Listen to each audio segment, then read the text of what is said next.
ಶ್ರೀರಾಮ್. ನೀವು ನೋಡ್ತಾ ಇದ್ದೀರಾ ಟಿವಿ ವಿಕ್ರಮ. ನಾನು ಸೌಮ್ಯ ಸನಾತನಿ. ನಮ್ಮ ಟಿವಿ ವಿಕ್ರಮದ ಎಲ್ಲಾ ಕಾರ್ಯಕ್ರಮಗಳ ನೋಟಿಫಿಕೇಶನ್ ನಿಮಗೆ ಸಿಗಬೇಕಂತ ಹೇಳಿದ್ರೆ ನಮ್ಮ ಟಿವಿ ವಿಕ್ರಮ ಚಾನೆಲ್ ಅನ್ನು ಸಬ್ಸ್ಕ್ರೈಬ್ ಮಾಡಿ, ಹಾಗೆ ಬೆಲ್ ಬಟನ್ ಕ್ಲಿಕ್ ಮಾಡೋದನ್ನ ಖಂಡಿತ ಮರಿಬೇಡಿ. ಮಲ್ಲಿಕಾರ್ಜುನ್ ಖರ್ಗೆ ಕಾಂಗ್ರೆಸ್ನ ರಾಷ್ಟ್ರಾಧ್ಯಕ್ಷರು. ಗಾಂಧಿ ಕುಟುಂಬಕ್ಕೆ ಬಹಳ ನಿಷ್ಠಾವಂತರು. ಬಾಹುಬಲಿಯ ಕಟ್ಟಪ್ಪ ತರಹದ ಕ್ಯಾರೆಕ್ಟರ್ ಇವ್ರದು.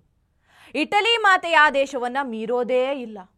ಎಂಥ ನಿಷ್ಠಾವಂತರಂದ್ರೆ ಒಬ್ಬ ಮಗನಿಗೆ ರಾಹುಲ್, ಇನ್ನೊಬ್ಬರಿಗೆ ಪ್ರಿಯಾಂಕ್ ಅಂತಾನೆ ಹೆಸರಿಟ್ಟುಬಿಟ್ಟಿದ್ದಾರೆ. ಆದರೆ ವಯಸ್ಸು 82 ಆದರೂ ಕೂಡ ಲಾಜಿಕ್ ಇಲ್ಲದೆ ಮಾತಾಡೋದನ್ನ ಬಿಡೋದೇ ಇಲ್ಲ. ಪದೇ ಪದೇ ಬೇಡದೆ ಹೋಗಿದ್ದನ್ನ ಮಾತಾಡಿ ಸಿಕ್ಕಾಕೊಳ್ಳೋ ಖರ್ಗೆ ಅವರು ಈಗ ಇನ್ನೊಂದು ಭಾಷಣ ಮಾಡಿ ತಗ್ಲಾಕೊಂಡಿದ್ದಾರೆ. ಒಮ್ಮೆ ಆ ಭಾಷಣವನ್ನ ಕೇಳಿ ಆಮೇಲೆ ವಿಷಯಕ್ಕೆ ಬರ್ತೀನಿ. अरे बच्चों का स्कॉलरशिप, पोस्ट ग्रेजुएट बच्चों का स्कॉलरशिप नहीं मिल रहा, एजुकेशन में घोटाला, सिलेबस चेंज, और उनको जो होना आरएसएस के वर्कर्स को आज शिक्षण संस्था में डाल रहे हैं. जो लोग मनुवादी है उन मनुवादी लोगों को वहां पर जगह मिल रही है, और वही लोग बोलते हैं कि हम आज मेरिट पे काम कर रहे हैं, अच्छा कर रहे हैं. लेकिन कभी मनुवाद के ऊपर अगर चलेंगे आप, ये गरीबों का सत्यानाश हो जाएगा. इस मनुवाद को खत्म करना है. आप लोगों को एक होकर, नेहरू, बापूजी, जो इंदिरा गांधी जिन उसूलों पे चले, गरीबों के लिए उन्होंने जो काम किया, वो काम आपको आगे बढ़ाना है.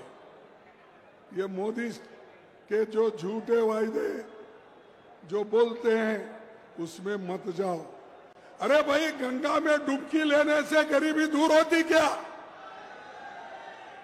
आपको खाना मिलता पेट को. मैं किसी की आस्था के ऊपर ठोस नहीं लगाना चाहता हूं. अगर किसी को दुख हुआ तो मैं माफी चाहता हूं. लेकिन आप बताइए, अरे जब बच्चा भूखा मर रहा है, बच्चा स्कूल में नहीं जा रहा है, मजदूरों को मजदूरी नहीं मिल रही है, जब ये है तो ये लोग जाकर हजारों रुपए खर्च करके कंपटीशन पे डुबकियां मार रहे.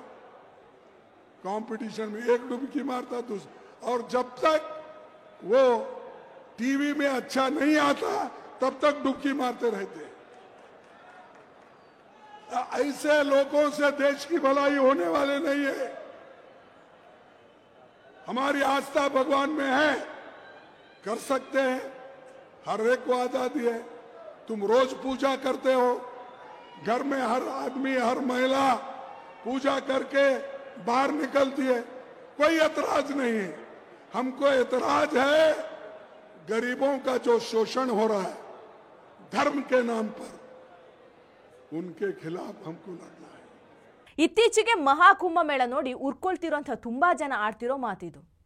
ಖರ್ಗೆ ಅವರು ಹೇಳ್ತಾರೆ, ಗಂಗೆಯಲ್ಲಿ ಸ್ನಾನ ಮಾಡೋದ್ರಿಂದ ಬಡತನ ದೂರವಾಗತ್ತಾ, ಮಹಾಕುಂಭಮೇಳ ನಮಗೆ ತಿನ್ಲಿಕ್ಕೆ ಆಹಾರ ನೀಡುತ್ತಾ. ಭಾಷಣದ ಮಧ್ಯದಲ್ಲೊಂದು ಆಂಟಿಸಿಪೇಟರಿ ಬೇಲ್ ಬೇರೆ. ನಾನು ಯಾರ ನಂಬಿಕೆಗೂ ನೋವುಂಟು ಮಾಡಲು ಬಯಸುವುದಿಲ್ಲ. ಯಾರಿಗಾದ್ರೂ ನೋವಾಗಿದ್ರೆ ನಾನು ಕ್ಷಮೆ ಯಾಚಿಸ್ತೇನೆ.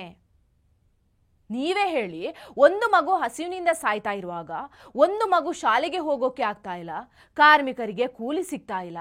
ಹೀಗಿರ್ಬೇಕಾದ್ರೆ ಜನರು ಸ್ಪರ್ಧೆಯಂತೆ ಮುಳುಗ್ತಾ ಇದ್ದಾರೆ. ಸ್ಪರ್ಧೆಯಲ್ಲಿ ಮೊದಲೊಬ್ರು ಧುಮುಕ್ತಾರೆ, ನಂತರ ಇನ್ನೊಬ್ರು, ಮತ್ತು ಟಿವಿಯಲ್ಲಿ ಏನಾದ್ರೂ ಒಳ್ಳೆಯದು ಬರುವವರೆಗೂ ಅವರು ಧುಮುಕ್ತಲೇ ಇರ್ತಾರೆ. ಧರ್ಮದ ಹೆಸರಿನಲ್ಲಿ ಬಡವರ ಶೋಷಣೆಗೆ ನಮ್ಮ ಆಕ್ಷೇಪವಿದೆ. ನಾವು ಅದರ ವಿರುದ್ಧ ಹೋರಾಡಬೇಕು. ಖರ್ಗೆ ಅವರ ಈ ಮಾತು ಕೇಳಿದ್ಮೇಲೆ ಒಂದು ಸಲ ಗೂಗಲ್ಗೆ ಹೋಗಿ ಸರ್ಚ್ ಮಾಡಿ ನೋಡಿದೆ, ಇವರ ಎಜುಕೇಶನ್ ಏನು ಓದಿದ್ದಾರೆ ಅಂತ. ನೋಡಿದ್ರೆ BA LLB ಆಗಿದೆ. ಆದ್ರೂ ಕೂಡ ಈ ತರ ಅನಕ್ಷರಸ್ಥರಂತೆ ಯಾಕೆ ಹೇಳಿಕೆ ಕೊಡ್ತಿದಾರೋ ಗೊತ್ತಿಲ್ಲ. ಖರ್ಗೆ ಸಾಹೇಬ್ರು ಸೇರಿ ತುಂಬಾ ಮಂದಿ ಮಹಾಕುಂಭಮೇಳದ ಬಗ್ಗೆ ಆಡ್ತಿರೋದು ಇದೇ ಮಾತು. ದುಡ್ಡು ದಂಡ, ಸರ್ಕಾರದ ಬೊಕ್ಕಸಕ್ಕೆ ನಷ್ಟ ಅನ್ನೋದು. ಮಾನ್ಯ ಖರ್ಗೆ ಸಾಹೇಬ್ರೆ, ನಿಮಗೆ ಗೊತ್ತಿಲ್ಲದೆ ಇರೋದು ಏನೂ ಇಲ್ಲ. ಆದ್ರೂ ಹೇಳ್ತೀನಿ ಕೇಳಿ. ಕುಂಭಮೇಳಕ್ಕಾಗಿ ಸರ್ಕಾರ ಖರ್ಚು ಮಾಡಿರೋ ಹಣ 12,670 ಕೋಟಿ ರೂಪಾಯಿ. ಇದೇ ಕುಂಭಮೇಳದಲ್ಲಿ ನಡೆದಿರೋ ವ್ಯವಹಾರ 4 ಲಕ್ಷ ಕೋಟಿ. ಈ 4 ಲಕ್ಷ ಕೋಟಿಯಿಂದ ಎಷ್ಟೆಲ್ಲ ಜನರ ಹೊಟ್ಟೆ ತುಂಬಿದೆ ಅನ್ನೋ ಮಿನಿಮಮ್ ಕಾಮನ್ ಸೆನ್ಸ್ ಕೂಡ ನಿಮಗೆ ಇಲ್ಲದೆ ಹೋಯ್ತಲ್ವಾ ಖರ್ಗೆ ಸಾಹೇಬ್ರೆ? ಕುಂಭಮೇಳಕ್ಕೆ ದೇಶದ ಮೂಲೆ ಮೂಲೆಯಿಂದ ಜನ ಹೋಗ್ತಿದ್ದಾರೆ. ಅವ್ರೇನ್ ಬರಿಗೈಲಿ ಹೋಗಿ ಬರ್ತಾರಾ? ಅಲ್ಲಿ ಹೋದ್ಮೇಲೆ ಅಲ್ಲಿನ ಹೋಟೆಲ್, ಚಿಕ್ಕ ಪುಟ್ಟ ಅಂಗಡಿ, ಟ್ಯಾಕ್ಸಿ ಜೊತೆ ವ್ಯವಹಾರ ಮಾಡ್ತಾರೆ. ಒಬ್ಬ ರುದ್ರಾಕ್ಷಿ ಮಾರುವ ಬಡವ ಸಾವಿರಾರು ರೂಪಾಯಿ ಹಣ ಸಂಪಾದನೆ ಮಾಡ್ತಾನೆ. ಅವರ ಹೊಟ್ಟೆ ತುಂಬೋದಿಲ್ವಾ? ಸರ್ಕಾರಕ್ಕೆ ಏನ್ ಲಾಭ ಅಂತೀರಲ್ವಾ? ಒಮ್ಮೆ ಮೊಬೈಲ್ ತಗೊಂಡು ಪ್ರಯಾಗ್ರಾಜ್, ಲಕ್ನೋ ಅಥವಾ ದೆಹಲಿಗೆ ಹೋಗುವ ರೈಲಿನ ಟಿಕೆಟ್ ಚೆಕ್ ಮಾಡಿ. 1 ತಿಂಗಳವರೆಗೂ ಟಿಕೆಟ್ ಸಿಗುತ್ತಾ ನೋಡಿ. ಇದು ಸರ್ಕಾರದ ಬೊಕ್ಕಸಕ್ಕೆ ಹೋಗ್ತಾ ಇಲ್ವಾ? ಇನ್ನು ಸಿಂಪಲ್ ಆಗಿ ಹೇಳ್ತೀನಿ. ನಮ್ದೊಂದು ಚಿಕ್ಕ ಹಳ್ಳಿ. ಊರಲ್ಲಿ ವರ್ಷಕ್ಕೊಮ್ಮೆ ಜಾತ್ರೆ ಆಗುತ್ತೆ. ಆ ಜಾತ್ರೆಗೆ ಹೊರಗಿರೋ ಊರವರೆಲ್ಲ ಬರ್ತಾರೆ. ಜೊತೆಗೆ ಅಂಗಡಿಗಳು ಕೂಡ ಬರುತ್ತೆ. ನಮ್ಮ ಊರಿನವರೇ ಕೆಲವರು ಅಂಗಡಿ ಇಡ್ತಾರೆ, ಹೋಟೆಲ್ ಮಾಡ್ಕೊಳ್ತಾರೆ, ವ್ಯಾಪಾರ ಆಗುತ್ತೆ. ಒಂದು ಚಿಕ್ಕ ಊರಿನ ಜಾತ್ರೆಯಲ್ಲೇ ಇಷ್ಟು ಜನರ ಹೊಟ್ಟೆಪಾಡು ಆಗುತ್ತಂದ್ರೆ ಇಡೀ ದೇಶದ ಜನ ಅಷ್ಟೇ ಯಾಕೆ, ವಿದೇಶಿಗರು ಬರ್ತಿರೋಂಥ ಪ್ರಯಾಗ್ರಾಜ್ನಲ್ಲಿ ಎಷ್ಟು ಜನರ ಹೊಟ್ಟೆಪಾಡು ನಡೀತಾ ಇರಬಹುದು?